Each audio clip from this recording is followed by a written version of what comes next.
Les grands sites de France, ce sont les plus beaux paysages de France, des lieux exceptionnels, des lieux d'émerveillement, des lieux de ressourcement.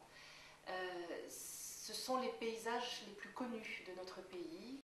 Gérer et préserver un grand site de France, c'est aussi faire en sorte que l'ensemble des activités économiques, notamment liées au tourisme, marchent dans le même sens. Celui de la qualité, celui de l'attention au public et celui d'un tourisme qui met la découverte des lieux au cœur de l'activité.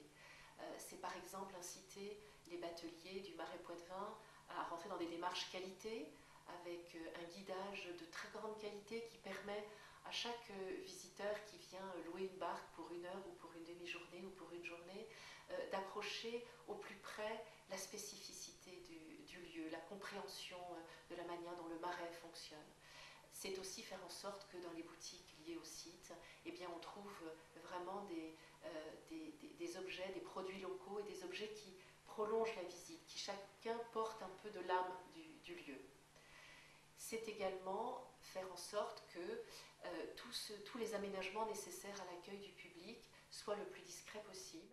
Faire vivre un grand site de France, c'est en réhabiliter le patrimoine, par exemple faire de la restauration de murets de pierre sèche, restaurer un marais, réhabiliter du patrimoine rural. C'est aussi faire attention au maintien de la biodiversité, maintenir des paysages ouverts, remettre des troupeaux. Dans ces lieux qui reçoivent beaucoup de visiteurs, nous essayons de redonner de la qualité à la visite, de faire en sorte que chacun d'entre nous puissions être le découvreur de ce lieu. Ce qui veut dire donner moins de place à la voiture, plus de place aux marcheurs, et mettre en place parfois des systèmes de navettes ou bien reculer l'ensemble des stationnements, des lieux d'accueil pour redonner toute leur ampleur et leur beauté à ces lieux exceptionnels.